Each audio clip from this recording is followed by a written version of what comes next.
म्हटला त्याप्रमाणे तुम्ही सगळे पोस्टर लॉन्चला उपस्थित होतात, पण मी नव्हते माझ्या दुर्दैवाने. पण आता तुम्हाला सगळ्यांना बघून खूप छान वाटतंय. आज एक साऊथमधनं एक डिरेक्टर येतो आणि त्याला मराठी फिल्म करावीशी वाटते. यातच मराठी फिल्म किती चांगल्या प्रगतीपथावर आहे याचं एक उत्तम उदाहरण आहे.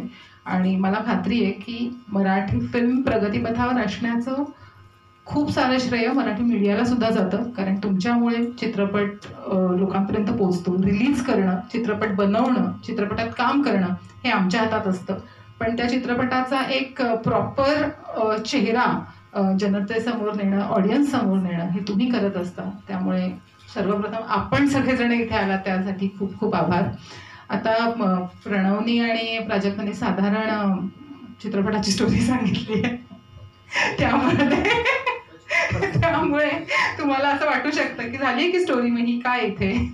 पण टीझरमध्ये दिसतंय की मी युनिफॉर्ममध्ये आहे, त्यामुळे मी नक्कीच पोलीस डिपार्टमेंटमधला एक चेहरा आहे या पिक्चरमध्ये काम करणारा. आणि दिग्दर्शकांचं माझ्या कॅरेक्टरवर विशेष प्रेम असल्यामुळे त्यांनी मला कुठेही हिल स्टेशन वगैरे असं कुठेही नेलेलं नाही.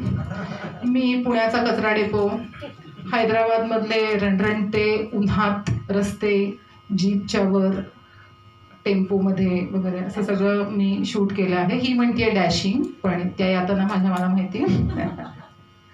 पण इतकंच सांगू इच्छिते की हा चित्रपट मराठी चित्रपटाला एक वेगळं वळण देणारा ठरू शकतो, कारण का आपण सगळेजण जाणतो की मराठीमध्ये कंटेंट खूप सुंदर आहेत. आणि सुदैवानी माझ्यावर देवाची कृपा आहे की मी अशा वेगवेगळ्या कंटेंटचा भाग होऊन सिनेमे केलेले आहेत.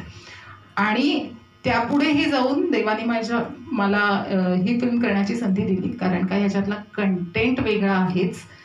याच्यातले ॲक्टर्स मी कधीही एकत्र काम न केलेले असे आहेत. आणि या चित्रपटाचा दिग्दर्शक, डिरेक्टर हा साऊथला बिलॉंग करतो, त्यामुळे या चित्रपटाची पूर्ण ट्रीटमेंट साऊथ बेस्ट आहे, साऊथची आहे, वेगळी आहे आणि प्रचंड रंजक आहे. त्यामुळे मला असं वाटतं ही नक्कीच खूप छान पर्वणी आहे प्रेक्षकांसाठी. आणि हे तुम्ही प्रेक्षकांपर्यंत नक्की पोचवा की this is not just the routine Marathi movie. Marathi मूवीला प्रेक्षक मिळत नाहीत अशी जी एक रड असते, जी माझी कधीच नसते, कारण का माझ्या प्रत्येक चित्रपटाला प्रेक्षकांनी भरभरून प्रेम आणि यश दिलेलं आहे. धन्यवाद. आणि त्यामुळे याही चित्रपटातलं जे वेगळेपण आहे ते प्रेक्षकांना नक्की भावेल. फक्त ते प्रेक्षकांपर्यंत पोहोचवण्यासाठी तुम्ही आमचं सहकार्य करा आणि तुमचे आशीर्वाद आणि तुमची एक शाबासकीची किंवा एक सपोर्टची पाठीवर थाप असू द्या. धन्यवाद.